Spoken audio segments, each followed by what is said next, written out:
Right, so what we're going to do today is, well, in summary, we're going to talk about where's weather going and what causes extremes.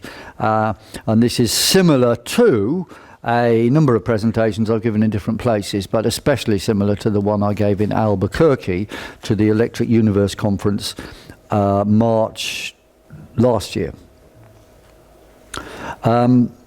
So we're going to first of all do a little bit of kind of now, just look at the weather as it is, or some important things quite recently, then dismiss the nonsense of man-made climate change, and then have a look at more interesting actual physics.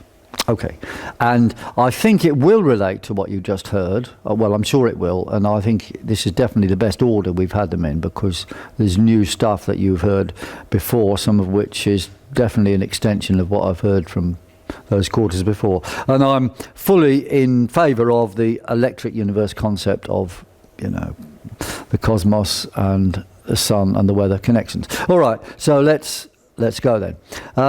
Okay, so why is it important? Well, obviously for the economy and so forth, the weather does have a huge impact. For most members of the public, they treat it more as entertainment, actually. Although, you know, hidden behind that, there is big economic importance in crops and communications and transport. And in the case of farming, insurance and energy and commodities markets, it is very important to know the weather. Indeed, we have people involved in energy trading who have made quite a bit of money out of our forecast in Scandinavia, which is the most variable energy market in the world.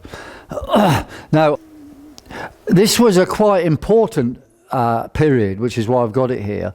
End of January, start of February this year, where we forecast a whole number of things, but they were related to our finding that, well, it's been known since the 60s that when there was sudden warmings of the upper stratosphere, they were followed by an increased waviness of the jet stream. Okay, so when you had these sudden warmings of the upper atmosphere, the jet stream would, this is the jet stream you see of upper air moving round and round, in a kind of air current, if you like, but the number of waves in a circle would increase. Okay, so the K number, I think they called it, something like that. But okay, and we have a method of predicting these, and furthermore say that it's not the first ones in the upper atmosphere which count, but they precede then warmings in the lower atmosphere. And if you work out the amount of energies involved, there's a lot more energy in the warming of the lower atmosphere than the upper atmosphere. So we have these actual stratospheric warmings happened. There's the ones in the upper atmosphere, ones in the lower atmosphere, a little series of them. They did happen, and on cue, and we also said they will result in, for example, big blasts of cold air here, because the jet stream was going to be forced south, and you can see all this cold air there. And in the British Isles, there was a similar thing. I mean, it's going to be warm somewhere else as well, generally, but we identified that with this quite explicit, a displaced polar vortex would take place in the British Isles, you see. So we're very pleased with that prediction, although it's based largely on observed correlations mixed with ideas and then predicting these things. So that's an example of electric, well, it must be related to things happening in the upper atmosphere, in the electric currents. Now, it'd be good to know when I've got these periods, which we call these R periods, we can predict when we're going to have a lot of impact from the sun, and this will cause tighter isobars, greater precipitation, more tornadoes, more thunderstorms, and so forth. And these are called R5 is the strongest, R4 is the next one down, R3 and so on.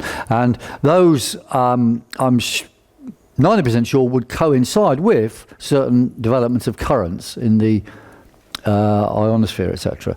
But we haven't done much work on those connections, and really we should do more work, you see, with the previous speaker on that.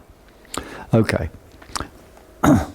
The point was that the Met Office had been floundering for some time about this period, and we had said, 100 days ahead in this time window, early December, there's going to be a cold plunge, you see, over Britain and northwest Europe, and it did come on cue. Now, some of these things don't come on cue, of course, but generally speaking, when we've got our R periods, that is red warning periods, the success rate is very high, like 90%.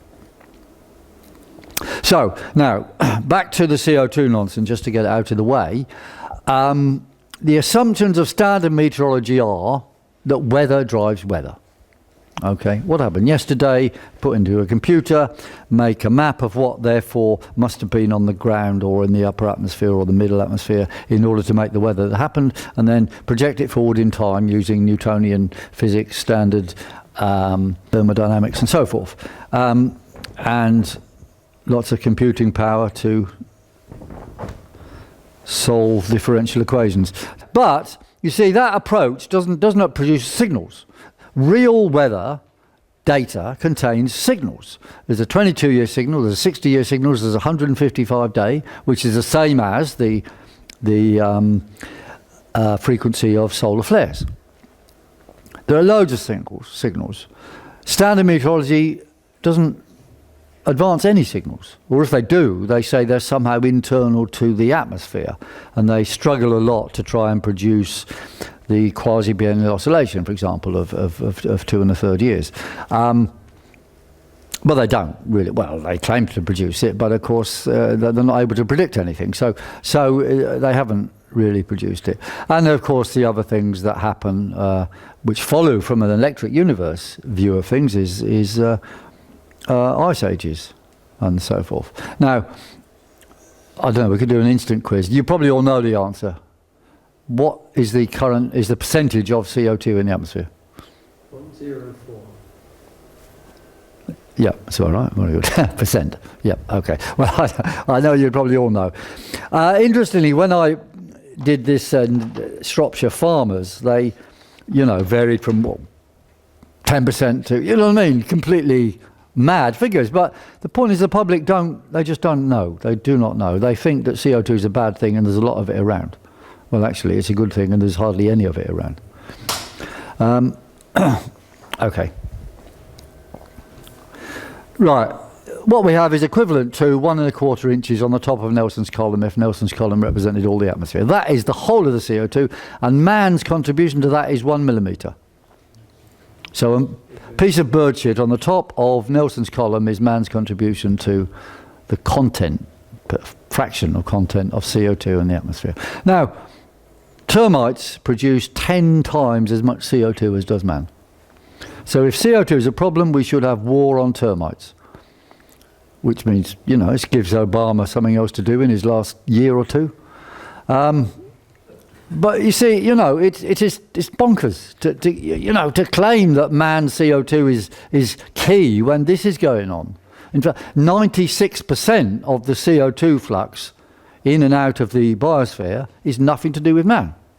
So, and I put this to Greenpeace people. I say, oh, well, it's the straw that broke the camel's back, isn't it? Well, okay, but how come the ants didn't break the camel's back then? I mean, it's a ridiculous argument. Man isn't the last, well, no.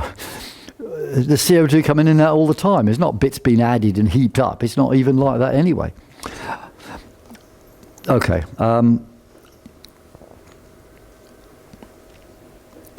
So just to get these out of the way, as a fact, there's no evidence for CO2 climate driver proposition, because in the real data, temperatures do not follow CO2. In the real data, CO2 follows temperatures. And in their own models, the CO2 has no effect on the jet stream. Because I was at one of those meetings in the Royal Society, and the guys suddenly, because they agree now that the wild jet stream is a main characteristic of the current extremes in climate. but that's what's happening. You've got big changes in the jet stream, wild bends in it, and I got an email recently from a pilot of Iceland Air who said, "You're right, Mr. Corbyn," words to that effect. What we see now as pilots is wild variations in the jet stream. That is what we see as climate change, meaning that, whereas before the jet stream would be just kind of wave around and not to, now we have these great big surges downwards, surges upwards, and so forth, which makes weather forecasting more difficult and can also be disadvantageous to flying, or advantageous if you got it in the right place. I think that isn't going to stay, is it? No, it's not going to stay. There is actually a small leak in it, because I took it to green gathering at the other Friends Meeting House, where it was Naomi Klein going on about, this changes everything. This is climate, you see. And I left it somewhere, and I noticed it had gone down a bit, and then I looked around and I saw a little badge in it. I've got the badge still as evidence, but somebody stuck a badge in it, and there's a little hole, so it's leaking out. And it was called a Earth First badge, by the way, so if you see them, remember. Okay. Sorry. Right, I've explained that point about war on ants, and the fundamental reason why the CO2 theory can never work, even if CO2 is having the effect they claim as a gas, which is arguable, which we could discuss if you want, the amount of CO2 is going to be controlled by the ocean-atmosphere interface. That's just like if you warm some fizzy water, then the CO2 comes out. But if you put CO2 on top of some water, the water doesn't get warmer. So there's a process going on, but what they have is a complete confusion. But the important thing to understand is there's going to be an equilibrium between the liquid, which is 70% of the globe's surface, and the atmosphere. And the CO2s go in and out dynamically all the time, and the equilibrium proportions depend on temperature of the ocean. They might suddenly want to say temperature of the atmosphere, but you see, the ocean is going to rule, because the heat capacity of the ocean is vastly more than the atmosphere. And the CO2 content of the ocean is also 50 times that of the atmosphere. So again, this thing like ocean acidification is utter twaddle, because even if all the atmosphere CO2 went into the sea, it would only increase that CO2 content of the ocean by 2%. Well, and given all the buffering solutions in the sea, the idea that it's going to make it more acid, or in fact less alkaline in any significant way is nonsense. However, the BBC is not interested in science in the proper way. Just a quick one to get these out of the way. This is Gores Graph, and you remember he marches around the room and says, time's going this way. So look at it all there. So we have the CO2, and here we have the temperatures. Is that the right way around? Yeah, that one's CO2, this is temperature. So it's a no-brainer, he says. Well, of course, but if you look closely, one thing that's wrong with this argument, there's a lot more fluctuations in the temperature, because bear in mind, this is 150,000 years. There's a lot more fluctuations in temperature, which are not shown in the CO2. So how the CO2 can be causing these fluctuations when it's not fluctuating itself is not explained. Furthermore, if you look at details, you see that the changes of the CO2 follow changes in temperatures, and there's a graph that comes up in a minute. The other things which are significant in here is the gaps between these. Quite a lot of them are multiples of 43,000 and 26,000 in various combinations. 43,000 years is the period of the change of obliquity of the Earth, which is this, going like this. The axis goes down and up again in 43,000 years. And the 26,000 years is the precession of the poles, the where the pole star is in one place now, but in 26,000 years the pole star won't be where the North Pole points to. So those things are obviously going to be connected with solar activity, or if anything's coming from the sun, which is charged particles, these modulations will affect the amount of impact on the Earth. Because if it's more the pole facing, then it's going to have a bigger magnetic cross-section and so forth. So there's going to be optimum situations which will allow most impact from particles from the sun guided by magnetic connections. Hence, it's not surprising that we do see these figures in ice ages or not, for a start. And the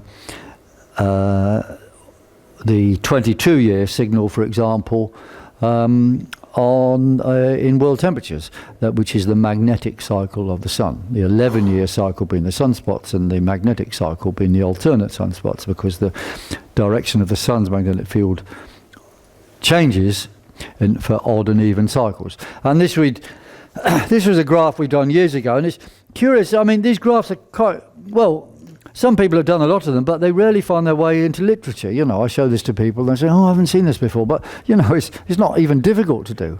And we did this years ago. As you see, we did it in 1998 and haven't updated it, but it wouldn't change much. So if you look at geomagnetic activity, which is basically the noise due to the solar wind hitting the upper atmosphere, and it causes wobbles in compass needles. So it's a measure of something to do with the stream of things coming from the sun. You see the main thing is an 11-year signal, okay? But the actual weather, the main signal is twice that period, i.e. the magnetic one. In fact, here it works to a decimal point, basically, although the average is more like 11 years, but it depends on the precise data set you choose. But we chose that one, which is short compared with what's available, but because the geomagnetic activity was more reliably available. Or possibly the temperatures as well, but there we are. But it shows what you want to know. Many other signals in there, none of which are explained by standard meteorology. Now, one of the most significant things is a kind of envelope over temperatures, and this is American data, and if it doesn't happen in America, it doesn't happen anywhere, as we all know. Within these, you can check these, there are 22-year signals, but there's a kind of 60-year envelope, you see. It's it's a kind of, it's like an amplitude thing, actually, you see. High amplitude, low amplitude, and so on. Which is a beat phenomena. It's a standard pattern of a beat phenomena. And this is actually the beats between the 22-year cycle and the frequency at which the lunar nodes rotate. The moon, you see, rotates in a plane relative to the Earth. If this is the plane of the ecliptic, the moon crosses the plane of the ecliptic twice in a rotation, but the position of that moves backwards. So the lunar nodal period, as it's called, the node being where there's no difference between the latitude of it and the ecliptic, the lunar nodal period is 27.212 days. Because it's moving backwards, you see. Now, so what has this beat got to do with the solar wind? Well, as far as we understand it, is that because the moon's moving into a different plane above and below the ecliptic, it's changing the way it's affecting, not necessarily magnetically, but it could, well, magnetically as well, but it's affecting the solar wind just by blowing past it. This is 22 years is the Hale cycle, the magnetic cycle that is, and about 19 years is the full nodal precession rate. So 19 from 28 is 3. So when you've done 3 of these, you've done half of the 19. So you've got instead of being in a plane where it's pointing downwards, it's pointing upwards. So you need 3 times about, well, either 22 or 19, you see, or 3 times 20, and you get about 60. So if you do the calculation properly, which you can, it's not difficult. It's just beats. It's difference between beats. You can see you get out about 59 years. Okay.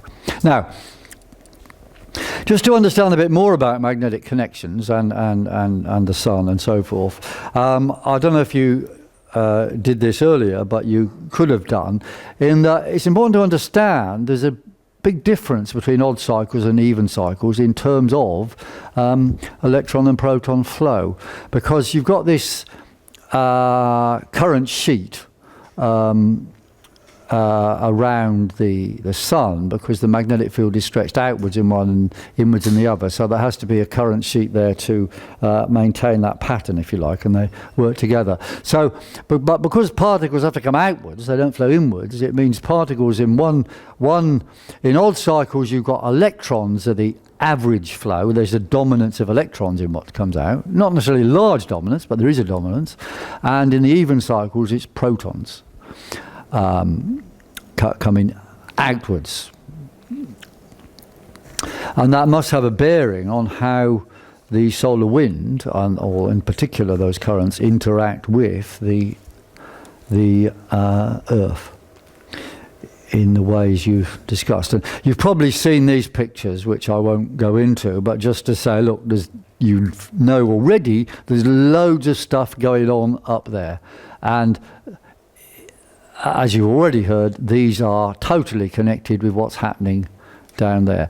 And bear in mind, what is happening down here in this atmosphere, our atmosphere is just a piece of paper this thick on the surface of the globe, right? I mean, you know, this is 4,000 miles in there, and this is 7 miles, the thickness up to where aeroplanes fly. Might be slightly thicker than that here, but you know, it's not a big deal. So the idea that somehow what happens in this sliver is totally self-contained when you've got everything out there happening, and furthermore plenty of stuff underneath, but you know, even leaving that aside, it's just completely insane to say this is self-contained and can be predicted on its own history. It's complete lunacy, and spending another billion on as many computers as you like will never, ever produce long-range forecasts more than 5 days ahead, because the noise level of the atmosphere, when something has happened, it dies away after a few days. Is that noise level, that power, is less than the average power that comes in the solar wind. Now, you could live on a different planet where it might take 100, if you live on Pluto, it might take much longer for, the noise of an event in your surface to die away and become as weaker than an impact from the sun. Okay, but on Earth, this is only a few days, this period, and this is a kind of fundamental limit to standard meteorology, and there's no way of overcoming it. But not talking about what I said is a good way to get money off people who want to give it you, especially if you say man-made climate change is the problems of the world, and you can pay taxes for it. Okay, now, very interesting observations here. I mentioned this 27.212. Okay, that is the lunar nodal period. Well, it is also the period at which a point from the sun goes round, on average, not at the equator, but a bit above or below the equator, goes round and comes back to you. So the lunar nodal period is the same as the rotation rate of the sun or the sun's magnetosphere. The same as. Now that's something's going on there, right? Now there's only one other planet moon pair where this happens, and this is Pluto and Charon, where the ratio is 4.0. All the other moons and their planets have some ratios which are of nothing significant. So I would say there's some type of feedback phenomena which is causing this, involving transfers of angular momentum in the solar wind, ionosphere, and so forth. Okay, and we've got some ideas about that, but they are, well, will be released in due course. But I mean, best to say anything we said would be even more controversial than saying hello. So, you see, this is. I know some people just say, just a coincidence, but, you know, there's just too many coincidences sometimes, especially when they seem to mean something and you can use them to predict. All right, actual facts, actual observational facts. This is time going this way, medieval warm period, which is the one they tried to suppress at the Climate Research Unit of East Anglia. The Spora minimum, these are the colder periods, the Spora cold, the Little Ice Age, the Dickens winters, and so forth, and the modern era. And these correspond to levels of solar activity, i.e. the medieval optimum was more solar activity, as measured in this case in terms of carbon-14, than opposite to the creation of carbon-14, i.e. when there's more magnetic activity, high energy cosmic rays are excluded from the atmosphere, so there's less carbon-14 formed from the nitrogen. Okay, so you measure that and there you are, and you see these correspondences. I.e. on average, it doesn't mean every year, but it's got to be over hail cycles, numbers of hail cycles. More solar activity is a warmer world. Now, crucial thing for, and this is our contribution, if you like, to things, is the question, what causes weather extremes and climate change? Right, and our answer is the jet stream. Now, the standard meteorologists, which I started talking about earlier and got lost, at a meeting in the Royal Society, they said, we don't know why, but when we change the CO2 in the atmosphere, it doesn't affect the jet stream.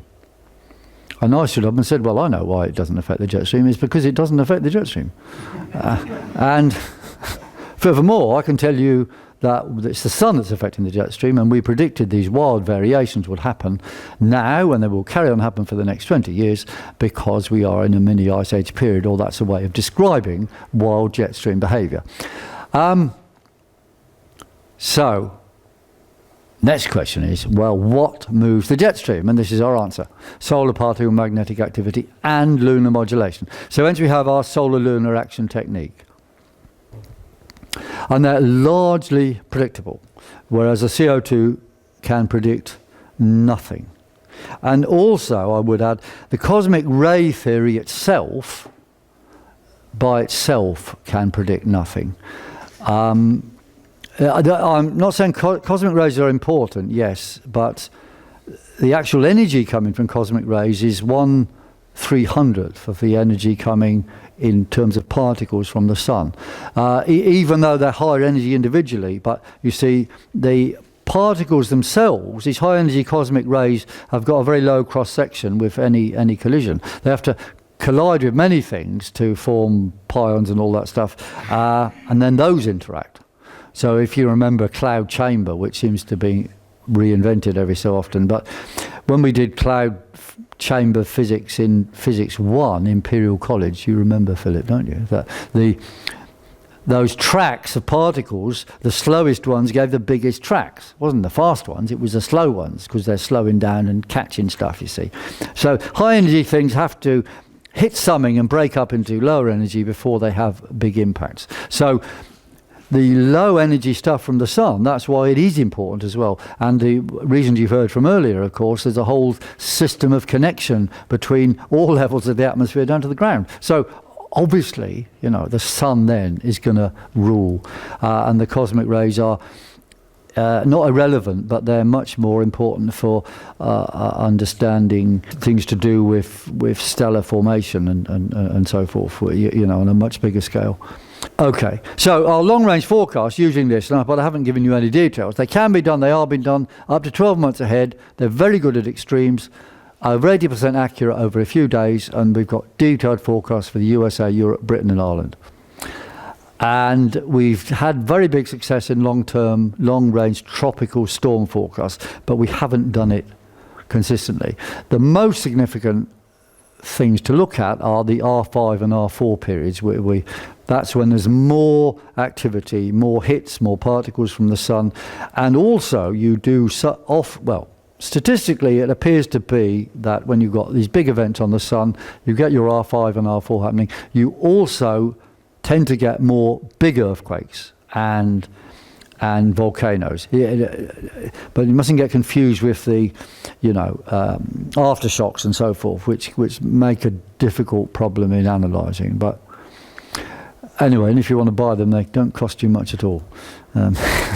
Okay, now, so the basic idea then, all right, so is that world temperature or any parameter is going to be governed by solar activity, modulated by magnetic links. So you've got 11-year and 22 years, which will come out as a 22-year, obviously. And you've got a lunar modulation. That's the simplest thing. Now, there's also going to be a stratospheric wind thing, because in the layers above the upper part of this, there's stratospheric winds going east to west, and they flip around with a period of 2 1/3 years. Now, it's kind of obvious that is going to be a modulation. So you're going to have a whole set of problems to do with stratospheric winds. And we have a very interesting finding recently. We said, well, okay, you can get a solar activity and a lunar bit right, but then the stratospheric, because you want to look in the past for when we had a similar linkage as to sometime in the future as in the past. So you could go back multiples of 22 and go back multiples of 18.6, and you're going to get somewhere, but it's never going to be quite right. And then you've got to think about timings of what we call these red spikes, or these R5 and R4 periods, and whether or not the stratospheric winds are right. What we find is that the stratospheric wind issue matters most when we have an R5 and an R4 period. And then when we don't have those, it doesn't matter so much. So we have actually two numbers of sets of look-backs in the past. The idea is, okay, you've got your Sun-Earth magnetic weather state describing this whole interaction. It's not a calculable thing in a computable sense. So you've got the future there. We want to describe... No, this goes this way for you, doesn't it? Future there, and we've got your Sun-Earth magnetic weather state. You're going to have some vector of, 1 million parameters, but actually for us it's about 6, okay? And then one in the back past, we said, we're going to find one that's similar, and then we're going to use that weather to describe this. But actually, there's going to be different sets of them in the past which are similar. Some which are best for stratospheric winds, and some which are not, which are best for not stratospheric winds. And the best for stratospheric winds have to be the ones when the R5s and R4s are on. And we made some forecast changes recently in the middle of April. We changed something from dry to wet using this. And we were right. The change from dry to wet worked using a different set of lookbacks. So then, of course, you've got a problem. You've got some parameters going blah, blah, blah, and then this other bit comes in and is different. So it's a join-up problem. But funnily enough, it's sort of, you can see it, it could work. You know what I mean? The join-up problems are not as difficult as you might think. It's as if, things are just helping us. Does that make sense? Okay. We'll just get past these because we've already talked about the stratosphere and so forth. I predicted some snow, and there it was. And that's the Daily Express, and the photo was taken by my son, who was 12 at the time. But he didn't want to make the snowman. He made me make the snowman. Which I thought was... Throwing snowballs okay, but making a snowman, no, Dad, no. Anyway, right. 132 years. 6 times 22 is 132. 7 times 19... or 18.6 or whatever you want to choose exactly, 133. So 132 or 133 years ago, things would, in general terms, be similar. Okay? Now, I was at some centenary dinner in Imperial College, Philip. I was invited to the President's Centenary talking, whatever. So I went there and I said, guys, there's been loads of floods in this is 2007, you see, floods in Trent Bridge and all that. And I've got a friend who does meteorology and cricket, and he goes to Trent Bridge and he says, Piers, I've got all the dates of when the floods were, because they're all marked on the bridge, you see. And he just phoned me this. What, really? So I said, well, look, Because there were floods in 2007. We just had some at that president's dinner, and 1875, 132 years. You see, I said, well, if this is true, then we're going to see some more, because there were some in 1876 and 1877. So we see. Now that happened. There was floods, floods, floods, and then 2010, a kind of test of not floods. There was not floods, and there was not floods in 1878, and then 2011, 1879 was the kind of just in the north, and this one, 2012 and 1880, was absolutely astounding. In southern England, they were near record amounts of rainfall in both data sets. You know, near the top of all these years. So, you know, someone who says it's CO2 is talking nonsense. The various things like the Russian superheat wave and so on, these things do also follow these type of patterns. But be careful, they're not clockwork. You can't just take a date and a date, or even a month and a month. But, you know, there's going to be confusions about stratospheric winds that I just mentioned, for example. But the general picture does work. And you might recall that the Met Office predicted these summers as barbecue summers. There was their first barbecue summer, and their second barbecue summer, and their third barbecue summer. and anyway, enough said. The 60-year cycle is all pervading. This is a one of Atlantic multidecadal oscillation. Okay. Well, there's lots of these measurements in standard meteorology, which when they find another one, they sort of say, oh, that's it. And they attribute cause to something they've just found, but it's of course nonsense. They're all description. It's a bit like seeing a hill and a valley. You say, look, that valley has caused that hill. I mean, it's stupid. They're just things. They're description. We've got them right now saying the heat in the Pacific is causing these cold plunges in America. Mm-hmm. Well, why not the cold plunges in America are causing the heat in the Pacific? I mean, why not? They're just descriptions of something caused by external things. Mississippi big floods also happen. Super floods happen in approximate 60-year cycles. There's the formula. There you are. Those of you like formulas. Philip, remember formulae. Ta-da. He just... It's just a beat thing anyway, so you know, you stick these, whatever these ends are, that's the beat. So anyway, you get out 59, 58 years, but it depends precisely on the magnetic cycle of the sun. Period. Right, and if you look in the detail, this is quite interesting.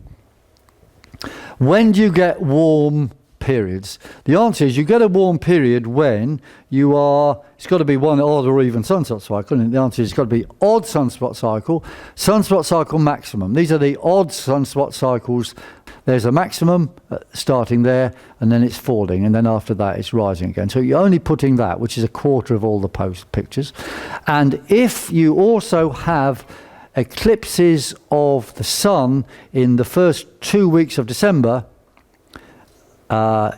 in or near those years, then you get your heat. Okay?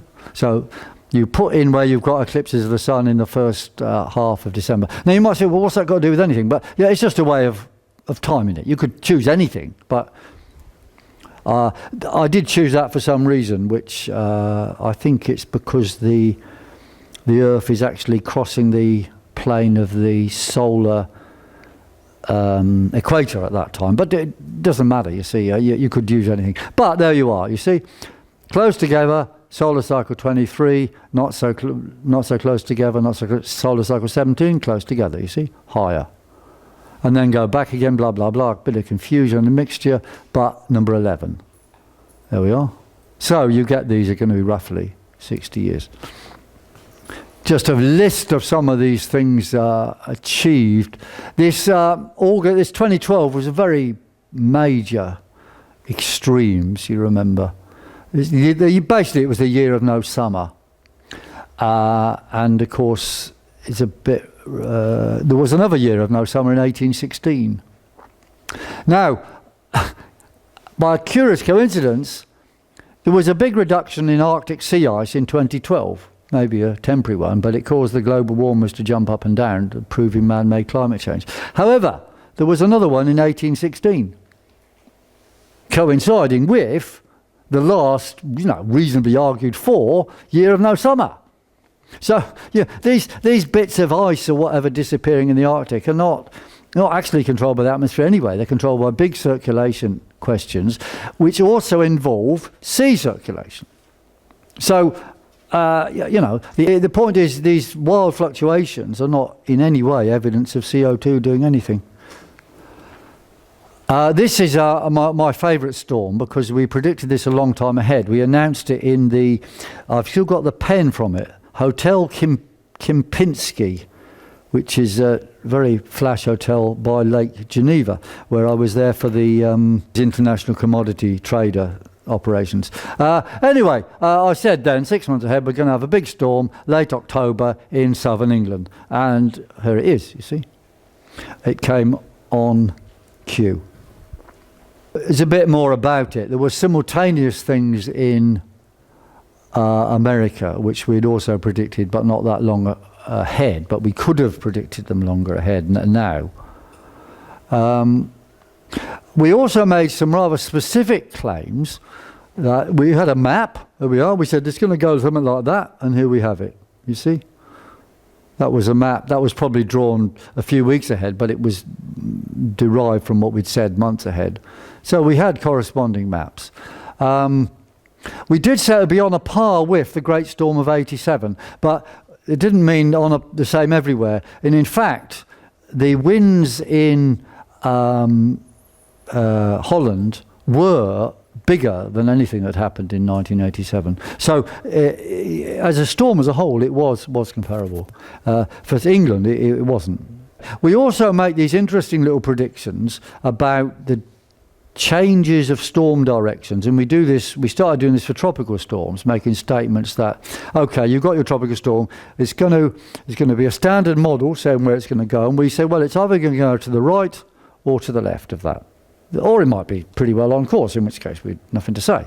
But we did say this one, and this was happening due to there was going to be an extra R5 hit as it was approaching Britain. We said, it's going to veer to the right. And it did. This was our, I don't know which is the prediction, but there we are. That's what happened, and this was their prediction, you see. So it did veer to the right. I mean, not a big deal, but it's significant that we had something to say. And then there was another one, 2014, which wasn't such a big storm in the south, but it was quite a sizable thing in Scotland. And that was also, they're not always going to be flips to the right. This Gonzalo caper, it did go to the right anyway. And it was an R4 period. So the idea that, well, you can read, can't you? That recent man-made weather extremes around the world are driven by man-made global warming is delusional nonsense. And I said this to the Met Office long-range forecasters and indeed called them charlatans, which they didn't like, but I suppose one wouldn't. But on the other hand, they pretend that they're forecasting when they're not. So, I mean, that's what doctors do, isn't it? A charlatan doctor pretends he's diagnosing you when he's not. So it is a correct use of the word, I would say. But it's not to say they don't do good science in terms of numerical prediction. Of course they do, and I've said that. They do fantastic work in terms of numerical prediction, but it's got a limit.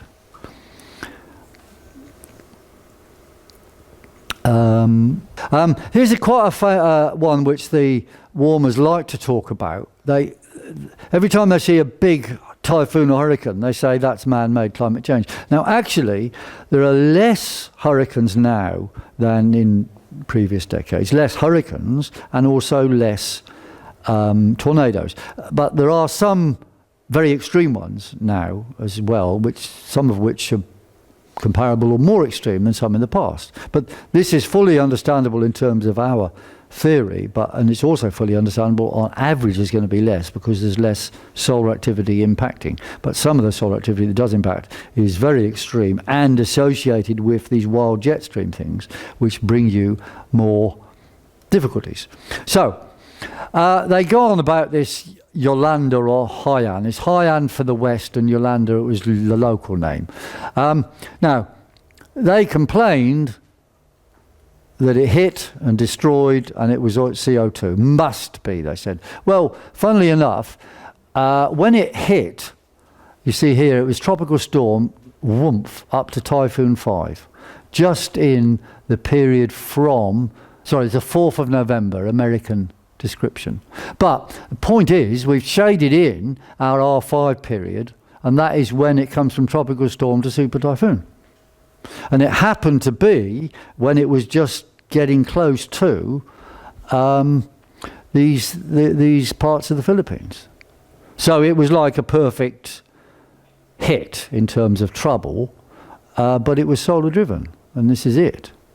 There's the yellow shading, this is our red region, and that's what happened. And it was nothing to do with CO2. Had the timing been different for these red spikes, then it would have just been another typhoon and just killed, you know, a few hundred instead of many thousands. Now, we've written some of these things to New York Times and so on and warned them of blizzards, and they just ignore us completely, let the blizzard happen, and then announce it's CO2 that did it. So they're more interested in people suffering and dying than knowing the truth. That is a fact. Just to show some of the things we did, this is more of these, but we made quite specific predictions about regions of the US of A, of where there would be a lot of stuff, and there they are. But the point was the timing and extremes of these in an approximate area were good in that case. Then we got just a little bit about the delayed spring of 2013 in Britain, which was also happened in America, but they don't always happen together, and there's ice creeping into people's houses from lakes and so on, which is quite, well, horrible, isn't it? Now, I like this one, yes. The Westbury White Horse in April 2013. Now, this looks like February. And, of course, John Constable's drawings of these grim, angry skies, of course, are very similar. John Constable's drawings were done during the previous minimum of solar activity, the Dalton minimum. And just for amusement, John Constable sold most of his pictures to France, to the enemy, who presumably liked them because they showed Britain as being a dour, glum place and nothing like this exciting France, which they wanted to rule the world. But why they wanted to conquer us at the same time, I've no idea, given that it was obviously such a glum place to be. But anyway, this is what happened. And I really like Constable's drawings and paintings because they're so expressive of the weather of the time. And this is what is happening now. I don't know if you've ever seen them, but they're actually quite small. When you see them, you think, wow, it must be big. But they're actually quite small pictures. They're just very well done. He probably couldn't afford the paint, so he did it small. Right, the mini ice age is upon us, meaning that temperatures have declined, will continue to decline under honest measurements. We'll come to some honest measurements in a minute, but here you see the satellite measurements, which are more reliable than surface measurements. This was March 2013, where this is a Met Office diagram. They said for some unknown reason the jet stream was way south, which made it very cold. That's the normal sort of jet stream, and they do it symbolically there, which we'd warned of this very cold spring. And I won the British asparagus competition to predict when the first field-grown asparagus would be ready for market. And I said it was going to be about a month late.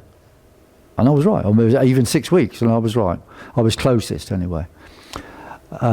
We've had a lot of extreme weather since 2010, and they are explicable and predictable in terms of the solar-lunar action technique.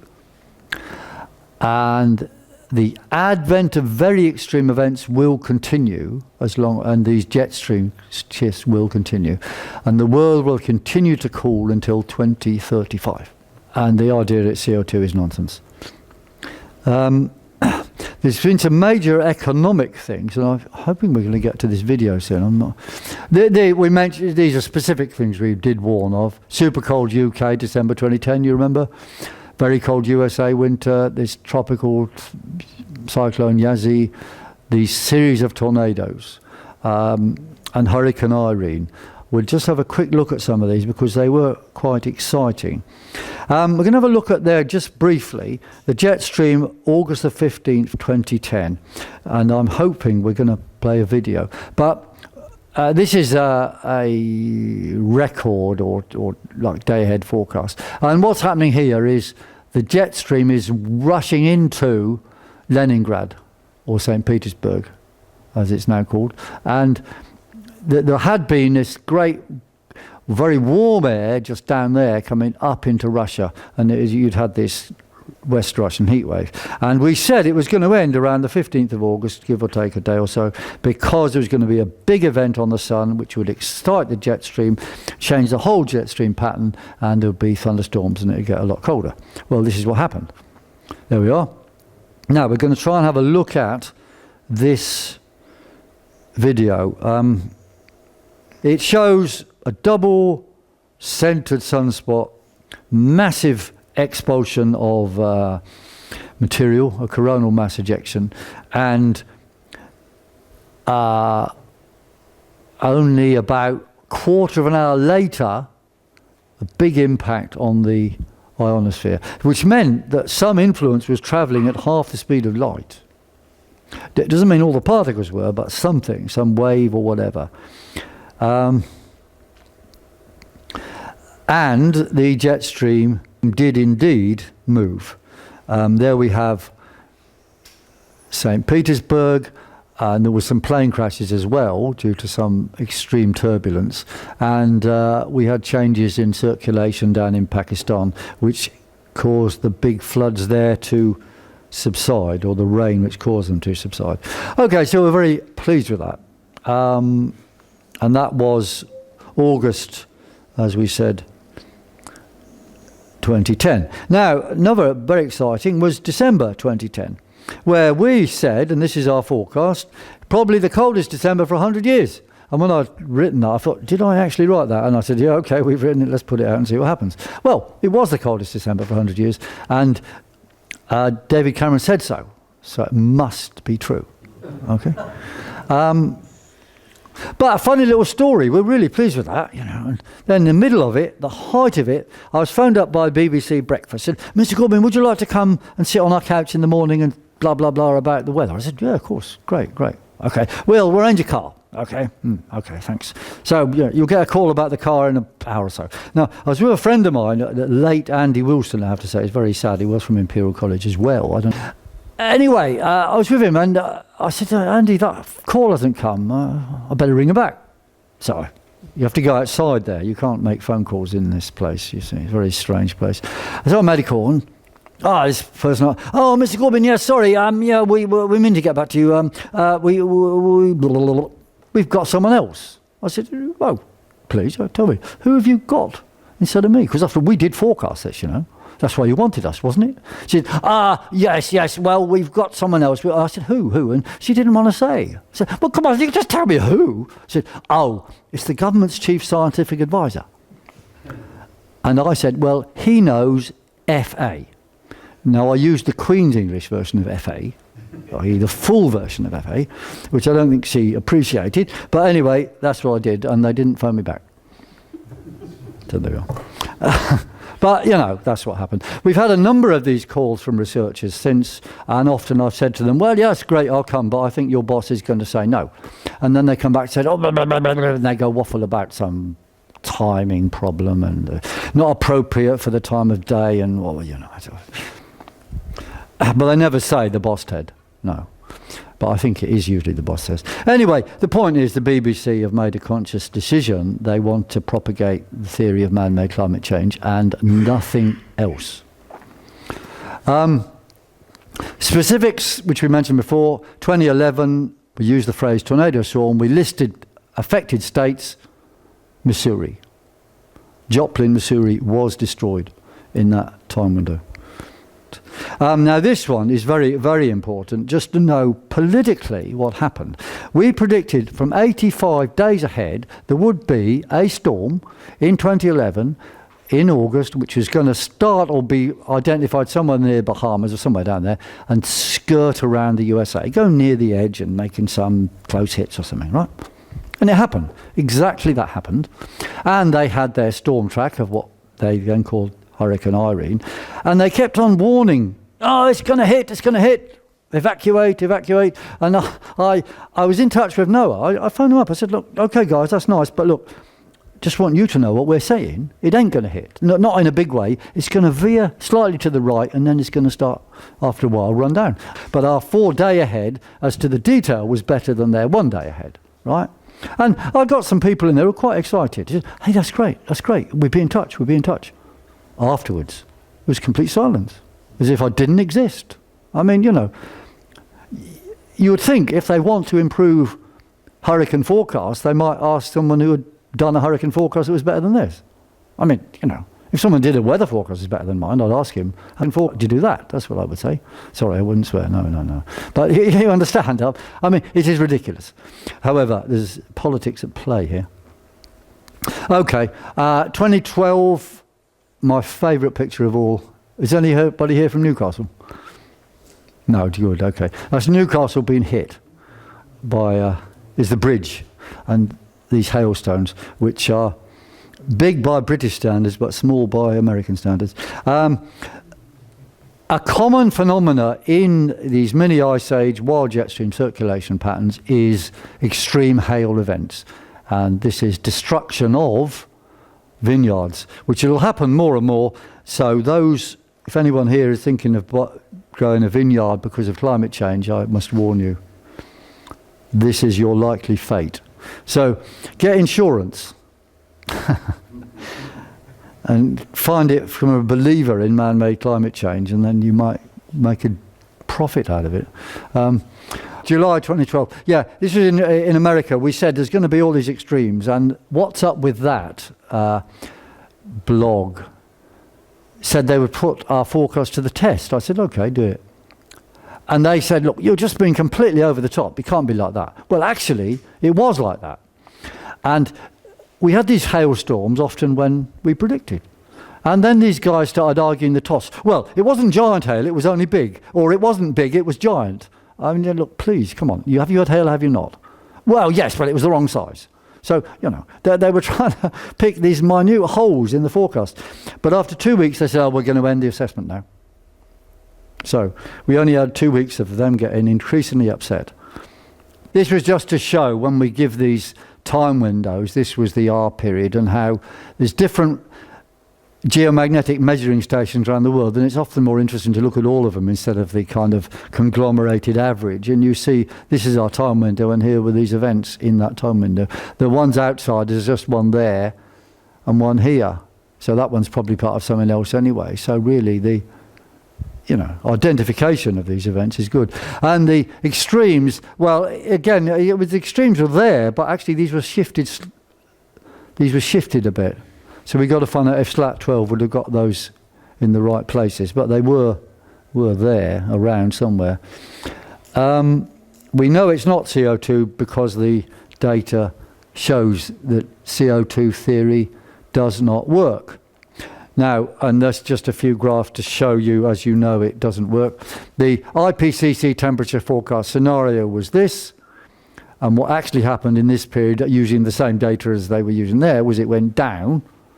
The CO2 went up, yes, but the temperatures went down. Or then they readjusted the temperatures and said, oh no, they didn't go down, they stayed flat. Well, okay, they can, fiddle what data they want, but they certainly didn't go up. Now, key things to understand. What they said under their models in 2000, was world runaway warming and the world has got colder and CO2 has gone up. Or their new fudge data stayed the same. Droughts and heats, UK, not at all. We had floods, cold and hail. End of snow, nope, not the end of snow. More USA hurricanes, there's actually been less USA hurricanes. World massive ice melts, there's been more world ice. The BBC lies regularly about ice. Or, no, let's say they speak the truth, but only half the truth. The truth which they want to speak. So when it melts, they tell you, but when it reforms, they don't. It's a bit like the bank rate. Harold Wilson was always reported as lowering the bank rate, but they didn't put on TV when he put it up, you see. He lowered it 20 times, I believe, in his office. 20 times. Isn't that fantastic? Early springs, they said, no, we've had late springs. Large sea level rise, no. There's been no change in the rate of sea level rise since in the last hundreds of years. This is the same things done geographically, which was, well, you know. And they say the science is settled. All right. These are just amusing. You might like this one. I became an Al Gore climate reality presenter. You mean you joined a religious cult? What? Climate change is a religious cult. You believe in things you can't see or prove. You attack and ridicule all evidence to the contrary. You sell carbon credits as a means for sinners to repent. You warn of horrible punishment for not believing, and you constantly try to convert non-believers while your leader gets rich from your unpaid labour. Misspelt, I notice. That is a cult. Well, it is a cult, isn't it? And Al Gore is on top of it. There's the graphs about the hurricanes, and there's a graph about tornadoes, and this sea level graph is quite illustrative, you see, because sea level rise is going to carry on if this is the surface of the sea, and there's the bottom down there. Heat is still going downwards, and it's expanding the lower bit slowly, and that's going to carry on because the sea is very down there. It's still cold compared with what it was. So heat is seeping down slowly, and there's also stuff coming off the seabed. But leaving that aside, so it is warming up slowly and expanding slowly. The rate of expansion has stayed constant. If it was CO2 driven, it would have shown a big step up like that since the 1920s or 30s or 40s, but it didn't. Under their model, that shouldn't be there. It should go up here. It doesn't. So they fudge the data on that. They just say, look, sea level's rising, but this means nothing. Now, they have these different data sets where, yes, Minister, they are proper data, Minister. But what they've done, they just choose data, and they've reduced the amount of data since before 1990, but they've reduced it by 2/3. So what they do, they had this data set they described as the data set to rely on in 2001, which was the black one. And you see the black one is there, you see it goes up to there. And they've successively modified different data sets and claimed they're the same to make it colder in the past and warmer in present. So the rise from there to here is that now in this one is that, and that in the older one it was that. So they've got an extra 0.5 degree warming has been incorporated purely by choosing data. In other words, it's fraud. And it means that the warming now is actually no different from the warming that happened in the 40s. No different. So we haven't had any warming at all. That's about removal of data sets. This is numbers of data points, and this is temperatures. So take away the data they decide to take away. There's more of the same sort of stuff. That's just to show you that temperatures go up, this is time this way, later CO2 goes up. Is using ice core data. The lag of 800 years might be 500. Stuff about sea ice, you can see that at your leisure, where they publish one thing, not the other. Their weak link, if you like, their whole theory is CO2 causes global warming, that causes climate change. They stopped talking about global warming because there isn't any, so then they've got somehow a magic jump from CO2 to climate change without the warming in between, which is nonsense again. It's a chain without a link. This is our view of what actually happens. Solar activity drives loads of things way up there, here. Then that changes the jet stream, that causes circulation patterns, which in the end causes CO2 levels. CO2 is the gas of life, not death. We do not have CO2 causing this, and that is not causing the jet stream, and that is not causing the magnetic thing, and that you driving your car does not cause a solar flare. It's the other way around. Well, no, you see what I mean? And I'll end, this is almost the end. Temperatures. This is solar activity as measured by various modes with a gap, and then solar activity again, but 221 years later. Now, they do correspond, and we know about the 22-year period, so as long as they're smoothed over 22-year periods, this is going to be a reasonable approximation to world temperatures. Now, we are here. We're at the knee, so that's where we're going to go.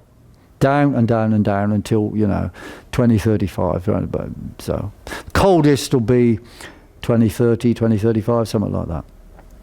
Most important graph to remember, that one. This is the answer, what you've got to do. You've got to enjoy life and enjoy the planet, and accept that man cannot change climate, and you've got to stop carbon reduction. You should make more carbon. It's good. It makes plants grow. End the prayer wheels of wind farms.